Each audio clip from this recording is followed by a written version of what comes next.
हाँ, hello students, ये हमारा रिलेटिव वेलोसिटी का लेक्चर नंबर 5 है और इसमें हम एयरक्राफ्ट विंड प्रॉब्लम डिस्कस करेंगे और रिलेटिव वेलोसिटी इन प्रोजेक्टाइल डिस्कस करेंगे।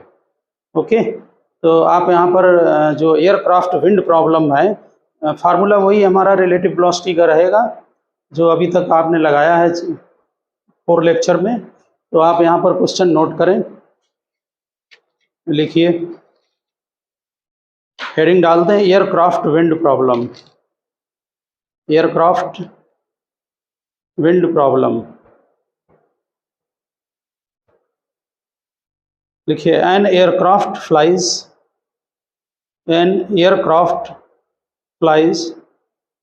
Eight 400 kilometre per hour. An aircraft flies at 400 kilometre per hour in still air. इसका मीनिंग है कि ये वेलोसिटी एयरक्राफ्ट की विद रिस्पेक्ट टू विंड है। A wind of 200 kilometre per hour is blowing from south. The pilot wishes to travel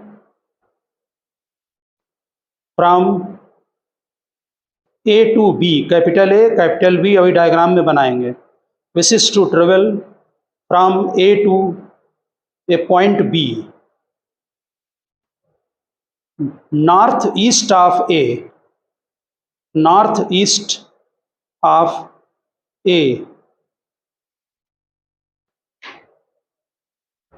Find the direction he must steer, steer, and time of his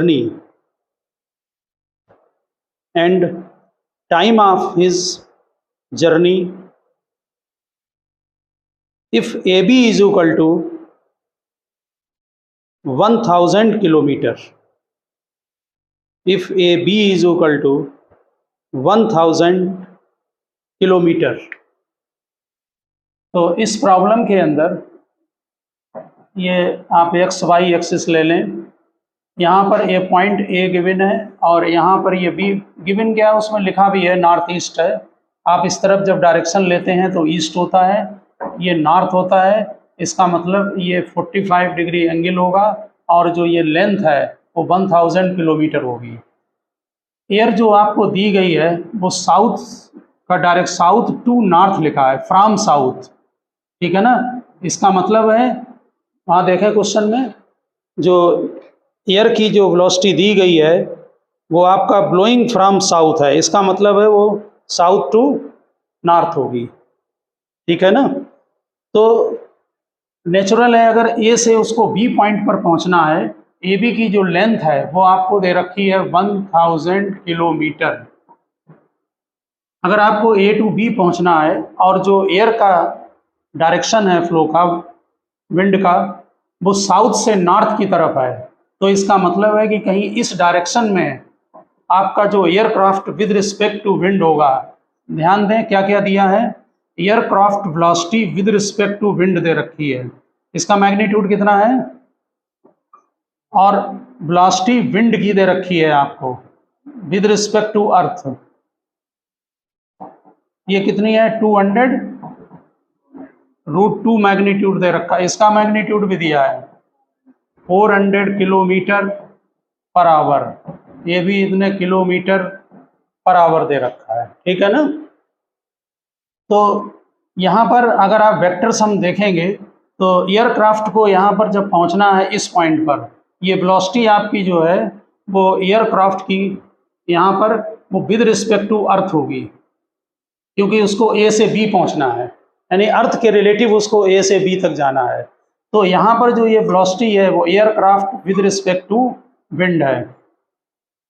इसमें vector sum करिए क्योंकि ये from south है, ठीक। ये आपका velocity हो गई किसकी, velocity of wind with respect to earth हो गई है, ठीक है। अगर आप इन दोनों का सम कर देंगे, यानी कि velocity of aircraft with respect to earth, velocity of aircraft with respect to wind plus velocity of wind with respect to earth, तो ये आपका रिजल्टेंट इस डायरेक्शन में आ जाएगा।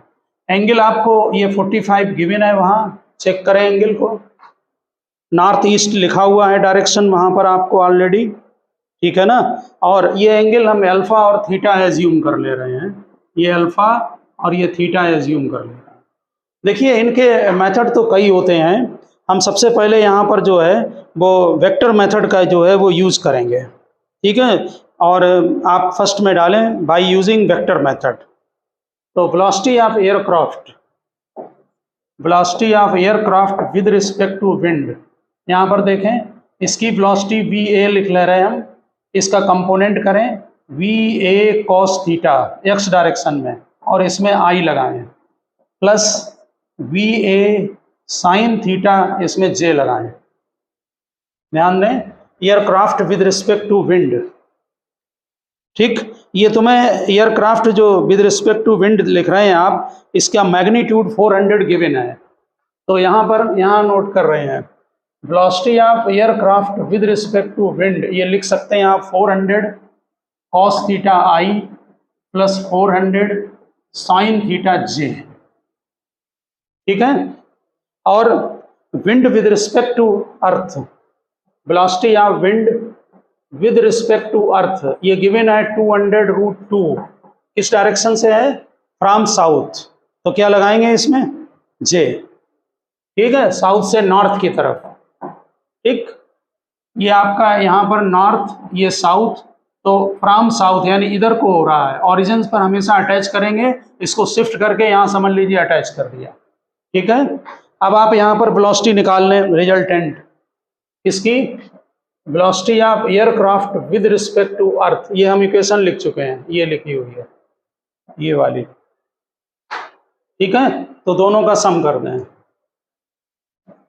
ये आएगा 400 cos theta i plus 400 sine theta plus 200√2 और इसमें जे लगा दें। यहाँ पर इस चीज़ पर ध्यान दें, क्वेश्चन के अंदर जरूर इस टाइप की कोई लैंग्वेज देते हैं जिससे कि क्वेश्चन सॉल्व हो जाए। यहाँ पर दिया हुआ है कि ये जो वेलोसिटी है आपकी ये 45 डिग्री पर है, इसका मतलब इसका एक्स और वाई कंपोनेंट इक्वल होंगे, ठीक। चाहे आप 1045 लगा दें यहाँ पर y component upon x component, तो vx इज इक्वल टू यहाँ vy होगा, इसका मतलब 400 cos theta is equal to 400 sin theta plus 200√2, इसमें 200 से डिवाइड करें, 2 cos theta minus 2 sin theta is equal to √2। इसको सॉल्व करने के लिए आपको मालूम होगा स्क्वायर कर दिया जाए इसको, ठीक है ना। तो 4 ये 2 स्क्वायर कॉमन ले लिया, cos square theta plus sine square theta minus 2 sine theta cos theta और ये 2 आ जाएगा, यहाँ पर ये 1 माइनस साइन 2 थीटा हो गया 1/2, तो sine 2 theta is equal to 1/2।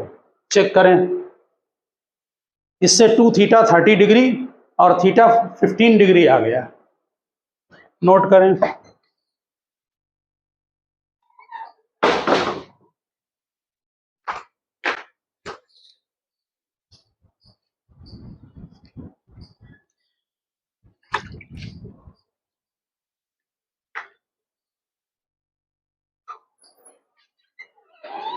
तो यहाँ पर लिख दें 2 theta is equal to 30 degree और थीटा 15 डिग्री, ठीक है ना। तो 2 थीटा 30 डिग्री, थीटा 15 डिग्री। जब आपको ये मिल गया यहाँ पर थीटा एंगल ये 15 डिग्री, तो आप यहाँ पर वैल्यू पुटअप कर सकते हैं 15 डिग्री थीटा की, और उससे इसका मैग्नीट्यूड आप कैलकुलेट कर सकते हैं, ठीक है ना।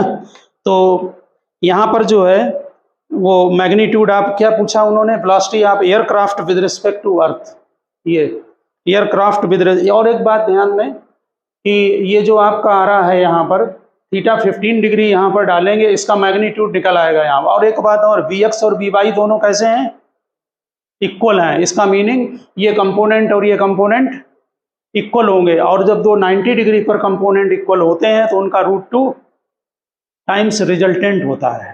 तो आप इसको आसानी से करने के लिए ये वर्किंग कर सकते हैं, यहाँ पर है कि मैग्नीट्यूड को यहाँ डायरेक्ट निकाल लें, Vx और Vy इक्वल हैं, इसलिए जो है अगर आप velocity aircraft with respect to earth उसका मैग्नीट्यूड निकालेंगे तो 400√2 cos थीटा आएगा। समझ गए होंगे। थीटा 15 डिग्री यहाँ पर पुटअप कर दें तो ये आपका 546 आ रहा है, 546 किलोमीटर पर आवर आएगा नियरली। समझ गए होंगे। और आप यहाँ पर जो है अगर उसका कैलकुलेशन करना है, क्या पूछा, और दूसरा उसने टाइम पूछ रखा है ना, तो टाइम के लिए आपको ए से बी तक की डिस्टेंस मालूम है, ठीक, और ए बी जो है आपका वेलोसिटी जो है, ये कौन सी वेलोसिटी है आपकी 45 पर aircraft with respect to earth है, उसको डिवाइड कर दें तो टाइम आ जाएगा। ये aircraft with respect to earth, हमने ई लिख दिया है, अर्थ को ग्राउंड भी लिख सकते हैं कैपिटल। तो टाइम निकालने के लिए 1000 डिवाइडेड बाई 546 को डिवाइड कर दें,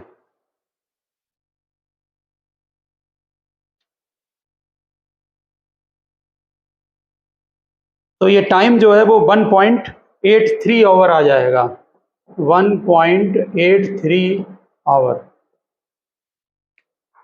तो आप समझ गए होंगे। इसको जो है वेक्टर मेथड थोड़ा आसान रहता है कैलकुलेशन के लिए।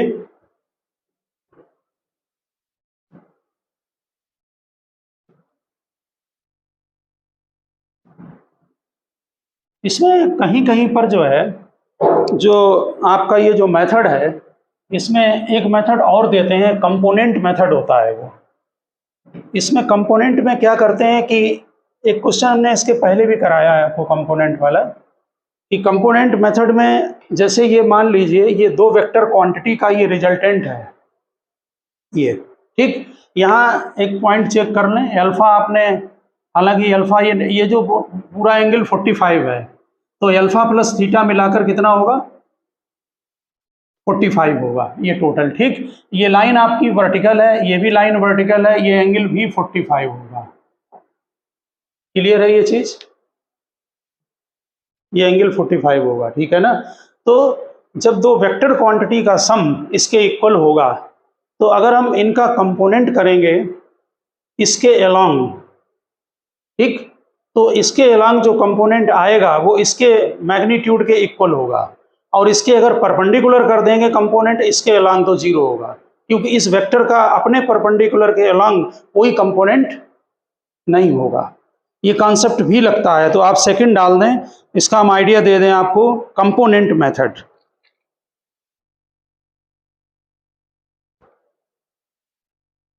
कंपोनेंट मेथड लिखिए, sum of component, sum of component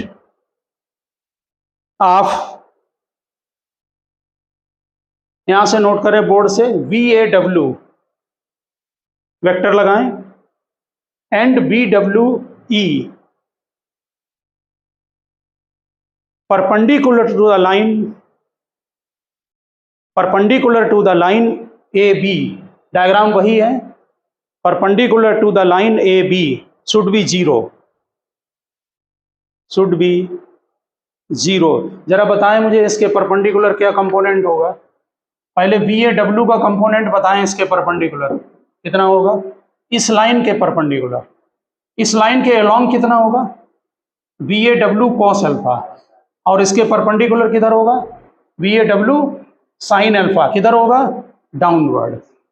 इसका इससे अल्फा बना रहा है, तो इसका इधर कंपोनेंट cos में और इसके परपेंडिकुलर sin में, तो क्या लिखें, VAW sin अल्फा, ठीक। अब जरा दूसरा कंपोनेंट लें इसका, VWE का, जरा देखकर बताना, एरो देखकर, VWE का इसके अलोंग कंपोनेंट होगा VWE cos 45, और परपेंडिकुलर होगा VWE sin 45, लेकिन अपोजिट, क्योंकि इसका कंपोनेंट डायरेक्शन डाउनवर्ड होगा और इसका ऐसे और अपवर्ड जाएगा, ठीक, इसलिए यहाँ पर minus we W E magnitude रहेगा साइन 45 इज इक्वल टू 0। तो वी ए डब्ल्यू आपको मैग्नीट्यूड दे रखा है, वी ए डब्ल्यू का कितना है चेक करके बताएं जरा। वी ए डब्ल्यू का मैग्नीट्यूड दे रखा आपको 400 और बी डब्ल्यू ई भी दे रखा है 400 साइन अल्फा, ये है 200/√2, ये 1/√2 इज इक्वल टू 0। तो sine alpha is equal to 1/2, alpha is equal to 30 degree.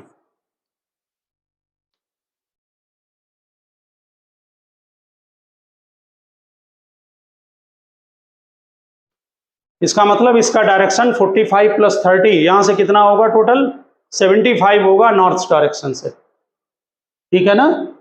तो ये आपने इसमें जो है वो अल्फा का कैलकुलेशन किया है अभी, ठीक। और अगर मान लीजिए हम परपेंडिकुलर इसके अलोंग निकालें, उसी के अलोंग, तो वी ए जी के मैग्नीट्यूड के वी ए ई के मैग्नीट्यूड के इक्वल होगा। इनका दोनों का कंपोनेंट इसके अलोंग, इसका कंपोनेंट लें इसके अलोंग, उसमें सम करें इसका कंपोनेंट इसके अलोंग, ठीक है ना, वो इसके मैग्नीट्यूड के इक्वल होगा। कितना होगा कंपोनेंट जरा बताएं, यहाँ पर निकाल ले। वी ए डब्ल्यू बोलिए, V A W cos alpha, इसका कंपोनेंट इसके अलोंग, ठीक, इस वाले वेक्टर के, प्लस और इसका कंपोनेंट भी कीजिए इसके अलोंग, कितना होगा V W E cos 45 is equal to V A E होगा। आपके बात समझ में आ गई, ठीक। ये भी मेथड होता है, परपेंडिकुलर कंपोनेंट करें और उसके अलोंग करें, बहुत सारी बुक्स में आपको मिलेगा। कितना है V A W 400, cos alpha, alpha 30 degree है, ठीक, तो √3/2 प्लस वी डब्ल्यू ई कितना है 200√2 और ये 1/√2 is equal to V A E. इससे आप वी ए ई को कैलकुलेशन कर लें और सेम रिजल्ट आएगा। कितना आया था पहले वाले से 546 के नियरली आएगा, 546 km/h। ये कंपोनेंट मेथड होता है। कंपोनेंट भी डिपेंड करता है, वैसे वेक्टर मेथड यूनिवर्सल है, आप कहीं भी लगा देंगे बिल्कुल मिस्टेक नहीं होगी, बस ठीक से उसको लिखना आना चाहिए। इसमें एक मेथड और लगता है, वो साइन लॉ होता है। आप साइन लॉ ध्यान है वेक्टर के उसमें किया था चैप्टर में, साइन लॉ हम लोगों ने वेक्टर के चैप्टर में किया था।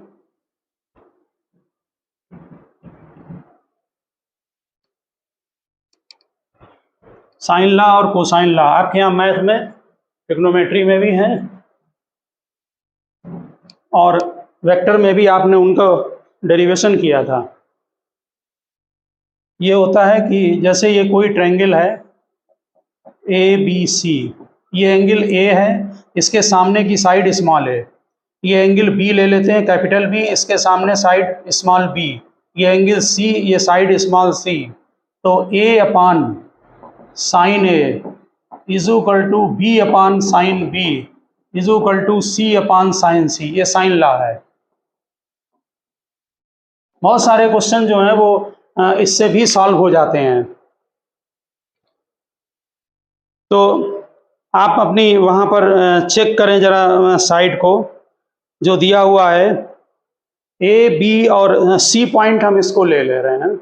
ये इसके सामने की साइड आपको मालूम है कितनी दे रखी है, AC के सामने की साइड कितनी है 45 और BC के सामने फ्रंट में साइड कितना है अल्फा, ठीक। तो हम यहाँ पर लगा सकते हैं BC साइन अल्फा, ये साइड BC सामने angle alpha, BC sine alpha is equal to AC sine 45। Vector velocity के अलोंग होगा, आ रही बात समझ में, वेलोसिटी के अलोंग होगा वेक्टर। तो यहाँ पर वैल्यू पुटअप कर दें, BC कितना है दी हुई है बताएं 200√2 ये साइन अल्फा, AC कितना गिवन है 400, और ये साइन 45, 1/√2, ठीक है। तो √2 कैंसिल हो गया, साइन अल्फा 1/2 आ गया और अल्फा 30 डिग्री आ गया। देखिए साइन लॉग से भी निकल आया।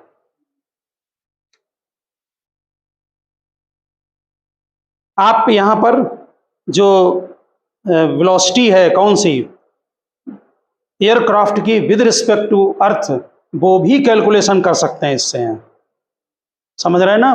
तो आप उसको जरा करके देखें, फिर लगाते हैं। हमें क्या निकालना है, वेलोसिटी एयरक्राफ्ट की विद रिस्पेक्ट टू अर्थ। एक ही लाइन में आप नोट कर सकते हैं। यहां पर देखें, यहां पर वेलोसिटी जो है एयरक्राफ्ट यानी ए बी अपान क्या होगा जरा बताना, sine pi minus alpha minus 45। पहले इन दो को सॉल्व करके अल्फा निकालेंगे, फिर अल्फा की वैल्यू को इसमें पुटअप कर देंगे। आगे बात समझ में। उसके बाद ए बी आपको निकल आएगा, क्योंकि ये दोनों आपको पैरामीटर मालूम है। समझ गए ना बात। तो साइन लॉ आपको लग रहा होगा, साइन लॉ इसमें बहुत आसान है, डायरेक्ट लगा दो डायरेक्ट आ जाता है आंसर, ठीक है ना। फिर भी ध्यान रखना कि थोड़ा वेक्टर मेथड जो है थोड़ा ज़्यादा स्टैंडर्ड मेथड है, और कहीं अगर सेटिंग में प्रॉब्लम आ रही है आपको तो वेक्टर मेथड लगाएं, वो ज़्यादा बेटर है, ठीक है ना। कर लेंगे ना तीनों मेथड से, ठीक। नेक्स्ट क्वेश्चन नोट करें, ठीक है। An aeroplane is flying, an aeroplane is flying in north east direction, an aeroplane is flying in northeast direction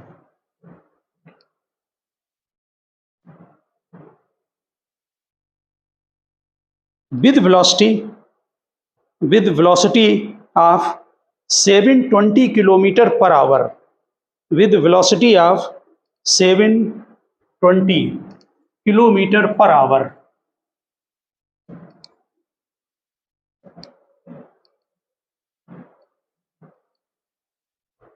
note किया।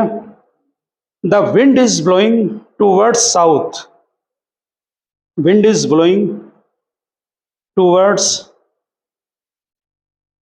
South with velocity 36 kilometre per our, 36 kilometre per our. Calculate the displacement, calculate the displacement of the aeroplane after 1 hour. Calculate the displacement of the aeroplane after 1 hour.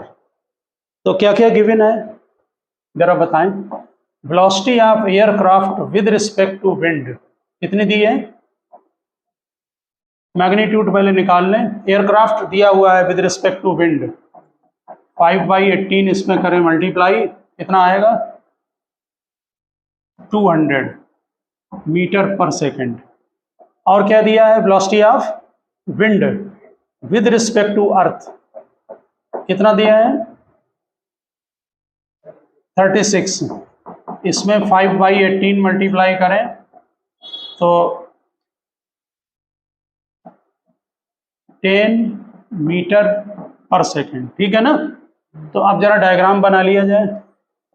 ये x axis y axis aircraft with respect to wind लिखा हुआ है, ये east, ये north, north east direction को 45 पर given है question में।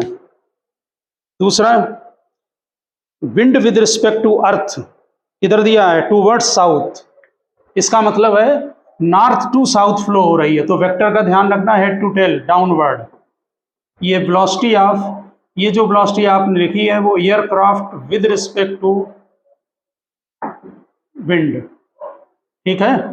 और ये जो है ये wind with respect to earth है, ये फाइनल इसका रिजल्टेंट होगा। ये वेलोसिटी हो जाएगी आपकी aircraft with respect to earth. तो इक्वेशन क्या बनाई जाए, velocity aircraft with respect to wind plus velocity wind with respect to earth is equal to aircraft with respect to earth. ये बन गई इक्वेशन। पता लग जाता है कि उसमें हमें सम करना है कि क्या लगाना है, इजीली मालूम पड़ जाता है। तो जरा वैल्यू वेक्टर फॉर्म में लिखाएं जरा। Velocity aircraft with vector form से लगाएंगे, aircraft with respect to wind. बोलिए, ये 200 है, इसका एंगल 45 है, तो 200 cos 45 आई लगा दें और जे लगा दें, दोनों पॉजिटिव हैं। 200 cos 45 जे, दोनों वैल्यू इक्वल होंगी, साइन 45 आई, तो ये आपका 100√2 हो गया। आई पहले लिख दे रहे हैं, और 100√2 जे, ये आ गया आपका aircraft with respect to wind. फिर बोले दूसरा velocity, wind with respect to earth, ये साउथ की तरफ है, तो -10 जे, चेक करें।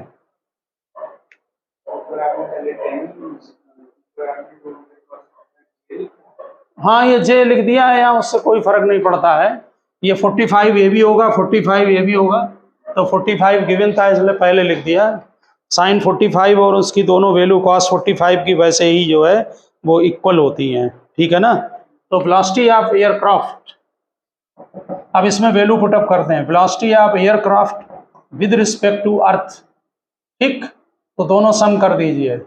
ये है सम दिया हुआ है, 100√2 आई प्लस 100√2 -10 और जे, ये आपका बन गया velocity of aircraft with respect to earth. अब इसका मैग्नीट्यूड निकाल लें। तो मैग्नीट्यूड आपको मालूम है कि आसान है क्वेश्चन। मैग्नीट्यूड जब निकालेंगे तो x कंपोनेंट का स्क्वायर और प्लस y कंपोनेंट का स्क्वायर, ये हम डायरेक्ट यहाँ पर नोट कर रहे हैं, आप अपना चेक कर लेना। ये नियरली 193 आ रहा है मीटर पर सेकंड, 193 मीटर पर सेकंड, ठीक है ना। अब डिस्प्लेसमेंट पूछा है तो इजीली निकल आएगा डिस्प्लेसमेंट कितना होगा। आपने मैग्नीट्यूड तो निकाल ही लिया है, ये डिस्प्लेसमेंट पूछा है कि 1 आवर में कितना होगा, ठीक है ना। तो displacement is equal to velocity into time, velocity aircraft की विद रिस्पेक्ट टू अर्थ का मैग्नीट्यूड और 1 आवर, इसमें 193 में आवर को 6 मिनट सेकंड में चेंज कर लें और फिर डिस्प्लेसमेंट लिख दें। ये लगभग 694 किलोमीटर आ रही है, हमने उसको कन्वर्ट कर दिया है 694 किलोमीटर। ये आसान है, सीधा सीधा डिस्प्लेसमेंट पूछा है। अगर हाँ एंगल भी पूछ सकते हैं यहाँ पर कि कितना है, तो एंगल में y कंपोनेंट अपान x कंपोनेंट, उसे tan इनवर्स करके आप लिख सकते हैं, ठीक है ना। अगर कैलकुलेटर का यूज कर रहे हैं तो आप अपना वैल्यू निकाल कर लिख दें, अदरवाइज ऐसे लिख दें। तो आप समझ गए होंगे एयरक्राफ्ट के और विंड प्रॉब्लम को बहुत इजीली। देखिए aircraft with respect to wind question में दिया रहेगा, 3 चीजें होंगी क्वेश्चन में, aircraft with respect to wind, wind with respect to अर्थ,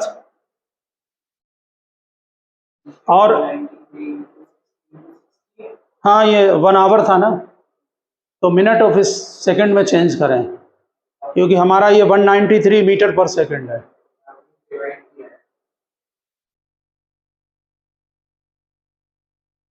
नहीं नहीं, क्या किया, हाँ किलोमीटर में, हाँ हाँ हाँ हाँ, डिवाइड करने के बाद 1000 से, तो आंसर सीधे किलोमीटर में लिख दिया, नहीं तो मीटर में बहुत बड़ा हो जाएगा।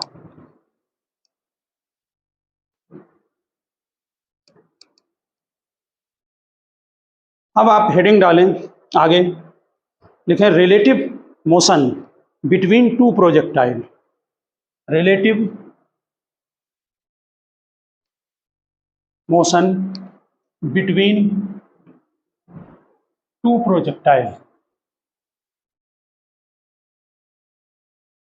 देखिए जब आप 2 प्रोजेक्टाइल को, ये x एक्सिस ये y, मान लीजिए आपने इसे एक प्रोजेक्टाइल को α1 एंगल से प्रोजेक्ट कर दिया और दूसरे प्रोजेक्टाइल को α2 एंगल से प्रोजेक्ट कर दिया।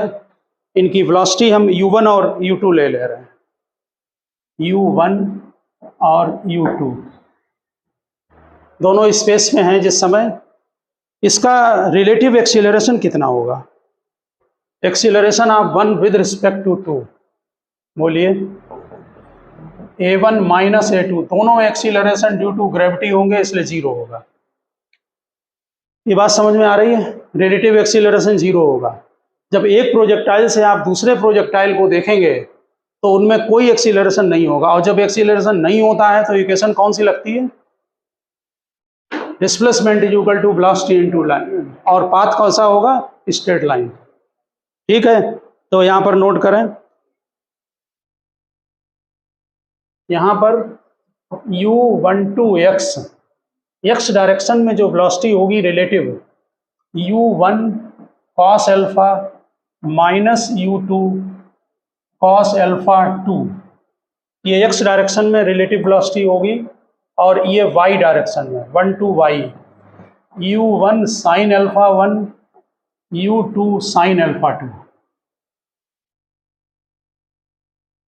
ये रिलेटिव वेलोसिटी हमने निकाल ली है, ठीक है ना। रिलेटिव वेलोसिटी x डायरेक्शन में और रिलेटिव वेलोसिटी y डायरेक्शन में, ठीक है ना। तो x और y में जब आप कोई वेलोसिटी निकालते हैं, ये x में होगी और ये y में होगी, इन दोनों का रिजल्टेंट स्ट्रेट लाइन आएगा, ठीक। ये u12,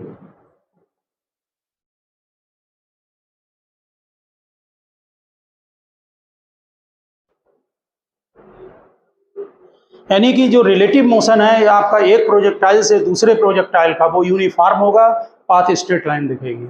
नीचे नोट कर दें, path of projectile, path of projectile as seen from other, path of projectile as seen from other is straight line. ये नोट कर लिया?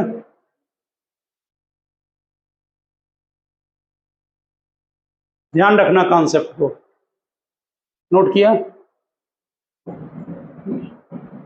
स्टेटमेंट लिख दिया?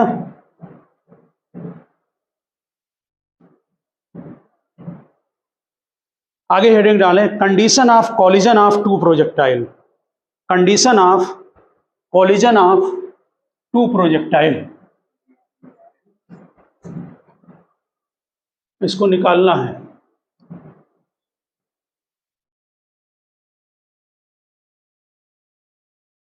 ये हमने स्पेस से h1 हाइट और दूसरा जो है वो h2 हाइट पर, ये दो प्रोजेक्टाइल को एक u1 से और एक u2 से प्रोजेक्ट कर दिया, डायग्राम बनाए। अल्फा 1 अल्फा 2 एंगल जैसे अभी निकाला था, अल्फा 1 और इसका हॉरिजॉन्टल से अल्फा 2 एंगल पर, u1 और u2 वेलोसिटी से, एक h1 हाइट पर है बिल्डिंग पर और दूसरा h2 हाइट पर, एक हॉरिजॉन्टल डिस्टेंस बीच में ऐसा है। रिलेटिव वेलोसिटी में जब दो पार्टिकल पास पास आते हैं उसे बोलते हैं जैसे रिलेटिव वेलोसिटी ऑफ अप्रोच, दूर जाएंगे तो रिलेटिव वेलोसिटी ऑफ सेपरेशन। इसकी जरूरत कभी पड़ेगी, आप नोट करें नीचे। Particle collide in air if, particle collide in air if relative velocity of 1, if relative velocity of 1 with respect to 2, if relative velocity of 1 with respect to 2, bracket में लिखें u12 जो अभी निकाला था, is along the line, is along the line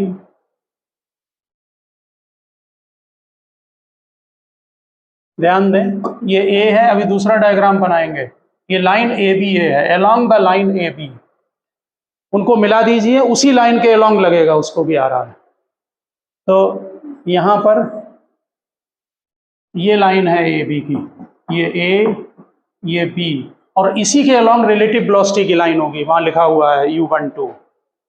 इसमें हम u12 निकाल रहे हैं, relative velocity of 1 with respect to 2, ये u12 x होगा, ये u12 y होगा, और ये डायरेक्शन आपका जो है वो u12 का होगा। ये लाइन इसी के अलॉन्ग होना चाहिए, तभी वो कोलाइड करेगा, क्योंकि जो ऑब्जर्वर B पर है, आपने 12 लिखा है, 1 विद रिस्पेक्ट टू 2।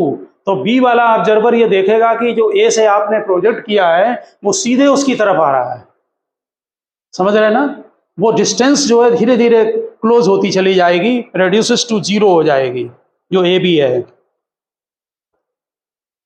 तो क्या लिखा, is along the line A B और ओ आर और relative velocity of 2 with respect to 1, relative velocity of 2 with respect to 1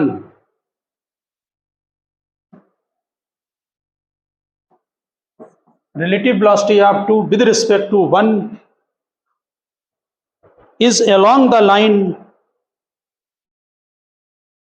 BA। तो AB या BA एक ही बात। यहां से डायग्राम से चेक करें tan थीटा क्या होगा।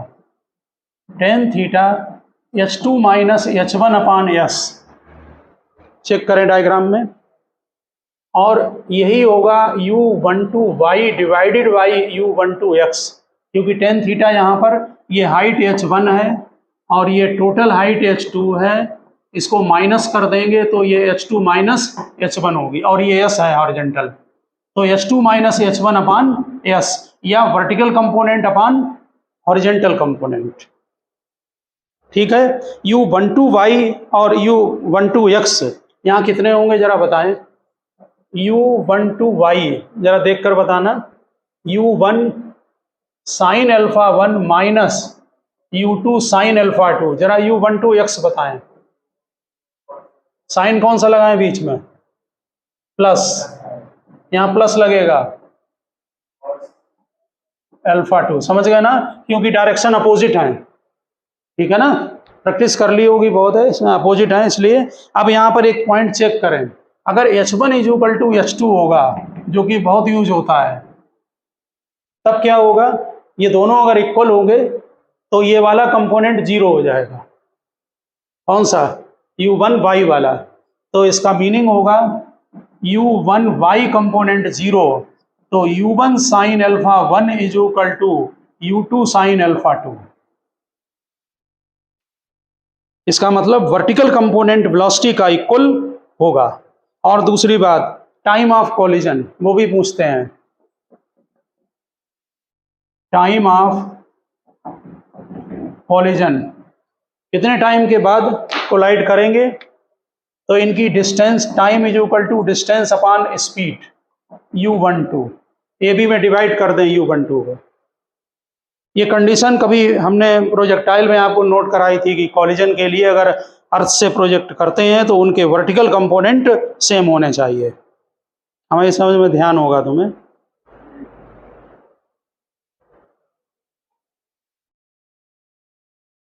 तो टाइम सेम लेवल में भी यही चीज है, H1 H2 अगर इक्वल कर दिए तो समझ लो सेम लेवल हो गया, तो सेम लेवल के लिए आपके वर्टिकल कंपोनेंट और वो दोनों इक्वल होंगे वर्टिकल, और टाइम के लिए जो आप यहाँ पर कंपोनेंट लगाएंगे, यहाँ पर आपने ए बी निकाला है, ठीक है ना, जो डिस्टेंस दे रखी है, अगर हॉरिजॉन्टल कंपोनेंट दिया है तो फिर हॉरिजॉन्टल वाला डिवाइड कर दें, U12x निकल आएगा। जैसे हॉरिजॉन्टल डिस्टेंस दे रखी है तो कंपोनेंट हॉरिजॉन्टल वाला डिवाइड कर दें, आ जाएगा, ठीक है ना। दूसरी बात है कि जो कॉलिजन का टाइम है वो अगर अपोजिट डायरेक्शन में दो प्रोजेक्टाइल आप अगर प्रोजेक्ट करते हैं तो जो कॉलिजन उनका पॉसिबल जब ही होगा जब उनके रेंज का सम से डिस्टेंस कम होनी चाहिए, समझ रहे होंगे ये बात, ठीक। तो हम एक जरा क्वेश्चन लेते हैं इसका।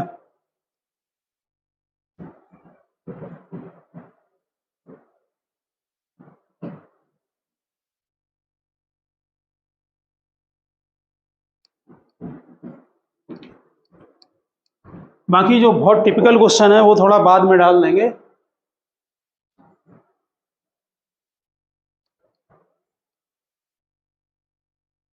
देखिए जो ये 2 पार्टिकल हैं, ये आप सीधे डायग्राम बना लें, ये पॉइंट ए, ये पॉइंट बी, एक वर्टिकली प्रोजेक्ट कर दिया वी बी, ये है 10 मीटर पर सेकंड, क्वेश्चन डालकर नोट कर दें, और ये एंगल पर दिया है 20 मीटर पर सेकंड, ये वेलोसिटी वी ए है, ये वी बी है, ये एंगल थीटा है। 2 पार्टिकल्स हैं ए बी, प्रोजेक्टेड है साइमल्टेनियसली हैं, in the direction shown in the figure, VA दिया है, VB दिया है। लिखिए they collide in air after half second, they collide in air after half second 1/2।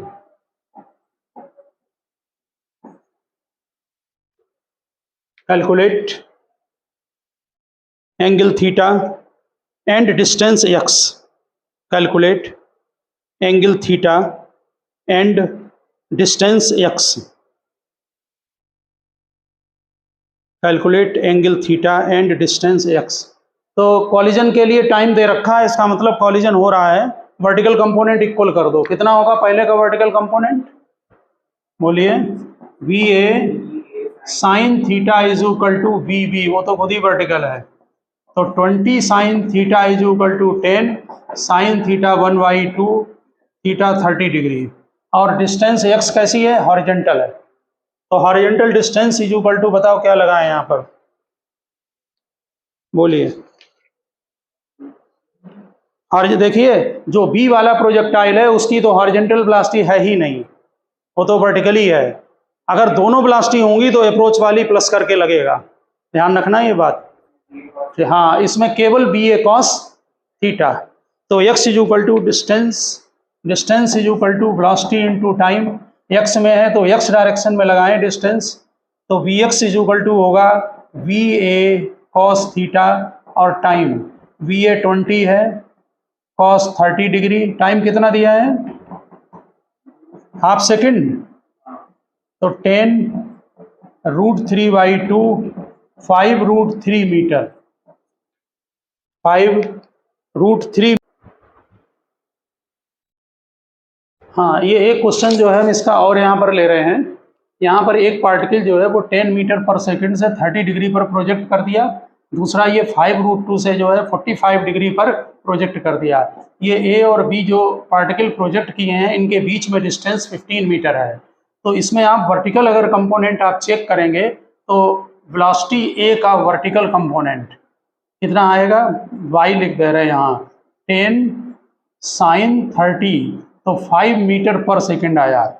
B का वर्टिकल कंपोनेंट 5√2 और साइन 45, इधर cos 45 ऊपर साइन 45, ये भी आया 5 मीटर पर सेकेंड। तो ऐसा लगता है कि इनके वर्टिकल वेलोसिटी तो इक्वल है, तो ये कोलाइड कर जाना चाहिए, लेकिन यहाँ पर कॉलिजन नहीं होगा। इसमें आंसर जो है वो नो होगा। पूछा है कि इधर कॉलिजन पॉसिबल और नॉट, तो यहाँ पर आप रेंज निकालें दोनों की, ये पहले चेकिंग करना, फर्स्ट पार्टिकल की रेंज और सेकंड पार्टिकल की रेंज। रेंज का फार्मूला होता है u² sine 2 theta by g, हम डायरेक्ट लगा रहे हैं, u² यानी 10 का स्क्वायर 100 साइन 2 थीटा, 2 थीटा मतलब 60 डिग्री हो गया, g की वैल्यू 10 ले रहे हैं, प्लस इसकी रेंज निकालें 5√2 का स्क्वायर यानी कि 50, ठीक, यही फार्मूला लगा रहे हैं दोनों में, और साइन 90 ये 1 हो जाएगा क्योंकि 45 पर वैसे ही रेंज मैक्सिमम होती है। तो ये साइन 60√3/2, ये आया 5√3 और ये 5, ये जो डिस्टेंस आ रही है आपकी, ये जो 15 मीटर डिस्टेंस है इससे ये कम है, लेस देन 15 मीटर है ये। इससे क्या होगा कि ये प्रोजेक्टाइल यहाँ पर पहले ही गिर जाएंगे, ये आपस में कोलाइड नहीं हो सकते हैं। क्यों कि ये डिस्टेंस तुम्हारी जो है वो ज़्यादा है और रेंज जो R1 है और R2 है इसका सम जो है वो कम है, ये आ रहा है, ठीक है ना, इनकी डिस्टेंस जो है आपकी ज़्यादा है, इसका मतलब पहले ही ये गिर जाएंगे, ठीक। तो ध्यान रखना है इसमें कि ये चेकिंग जरूर कर लेना कि रेंज का जो सम है वो ग्रेटर देन होना चाहिए इनके डिस्टेंस से बिटवीन 2 पार्टिकल्स, ठीक। तो ओके स्टूडेंट, हम नेक्स्ट लेक्चर में मिलते हैं। हमने आपको ये जो रिलेटिव वेलोसिटी से रिलेटेड क्वेश्चन थे वो कराए हैं, और डाउट हो तो आप कमेंट में डालें। ओके।